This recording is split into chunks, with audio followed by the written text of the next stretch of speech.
Hello friends, welcome to our channel. நம்ம இன்னைக்கு வீட்லேயே பீஸா ரெசிபி எப்படி செய்யறதுன்னு பார்க்க போகிறோம். இதை நம்ம 1 ஹவரில் செஞ்சு முடிச்சிடலாம். வாங்க எப்படி செய்கிறதுன்னு பார்க்கலாம். இப்போ ஒரு பவுலில் 1 கப் மைதா மாவு, 1/2 கப் கோதுமை மாவு, salt 1/4 teaspoon, baking soda 1/4 teaspoon, baking powder 1 teaspoon இதெல்லாம் சேர்த்து நல்லா ஜலிச்சுக்கோங்க. இப்போ இதில் 1 டீஸ்பூன் சர்க்கரை, 1/4 கப் தயிர் இதெல்லாம் சேர்த்த பிறகு இது கூட வெதுவெதுப்பான தண்ணி கொஞ்சம் கொஞ்சமாக சேர்த்து இது நல்லா சப்பாத்தி மாவு போல் பிசைஞ்சிக்கோங்க. மாவு பிசையும் போது இது கூட 2 டேபிள் ஸ்பூன் அளவு ஆலிவ் ஆயில் சேர்த்து இது நல்லா சப்பாத்தி மாவு பதத்துக்கு பிசைஞ்சிக்கோங்க. இப்போ இந்த மாவை நான் நல்லா பிசைஞ்சு எடுத்துட்டேன். மாவு காயாமல் இருக்கிறதுக்கு 1 டீஸ்பூன் அளவு ஆலிவ் ஆயிலை இதில் அப்ளை பண்ணி பிளேட் வச்சு க்ளோஸ் பண்ணி வச்சுடுங்க. 1/2 hour மாவு ஊறட்டும். இப்போ நம்ம பீஸா சாஸ் எப்படி ரெடி பண்ணுறதுன்னு பார்க்கலாம். இப்போ ஒரு பேனில் 2 டேபிள் ஸ்பூன் அளவு எண்ணெய் சேர்த்துக்கோங்க. இது கூட ஒரு வெங்காயத்தை பொடிசாக கட் பண்ணி வச்சுருக்கேன், அதை சேர்த்துக்கிறேன். வெங்காயம் சேர்த்து லைட்டாக வதக்கிக்கோங்க. 4 தக்காளியை மிக்சியில் அரைச்சி எடுத்து வச்சுருக்கேன், இப்போ அதை சேர்த்துக்கிறேன். சேர்த்து நல்லா கிண்டி விடுங்க. இது நல்லா கொதிச்சு வரட்டும்.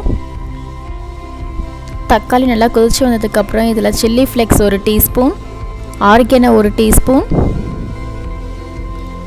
சால்ட் 1 டீஸ்பூன், சர்க்கரை 1 டீஸ்பூன், இது கூடவே வினிகர் 1 டீஸ்பூன் இதெல்லாம் சேர்த்து நல்லா மிக்ஸ் பண்ணி விட்டுக்கோங்க.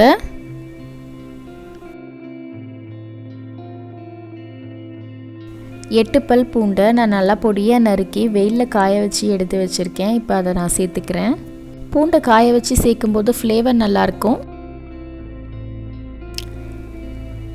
இப்போ நம்மளுடைய சாஸ் ரெசிபி ரெடி ஆகிடுச்சு.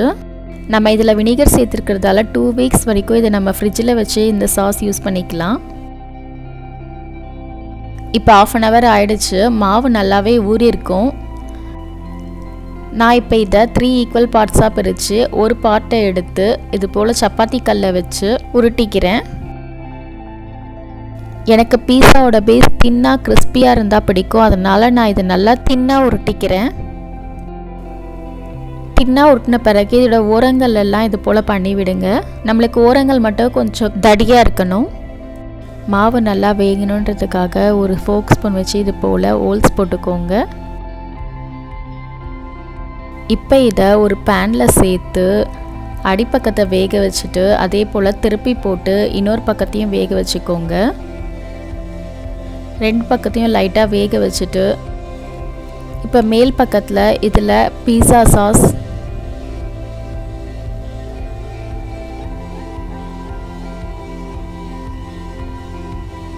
Mozzarella cheese, onion, sweet corn,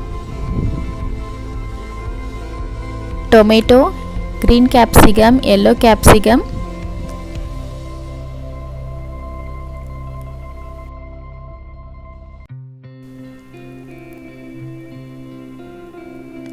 cheese. நான் இதுக்கு மொசரல்லா சீஸை துருவி சேர்த்துருக்கேன்.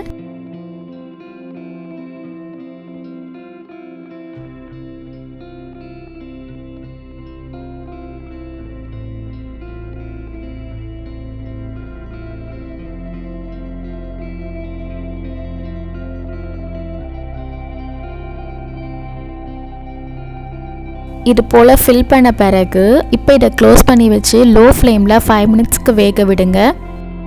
இப்போ 5 மினிட்ஸ் கழித்து ஓப்பன் பண்ணி பார்க்கலாம். நம்மளுடைய பீஸா ரெசிபி இப்போ ரெடி ஆகிடுச்சு. ஃபைனலாக இதில் நான் ஆர்கனோ பவுடர் கொஞ்சம் சேர்த்துக்கிறேன். இந்த பீஸா ரெசிப்பியை நீங்களும் ட்ரை பண்ணி பாருங்கள். ட்ரை பண்ணி பார்த்துட்டு உங்களுக்கு பிடிச்சிருந்தா கமெண்ட் பண்ணுங்கள். மறக்காமல் சப்ஸ்கிரைப் பண்ணுங்கள். தேங்க்ஸ் ஃபார் வாட்சிங்.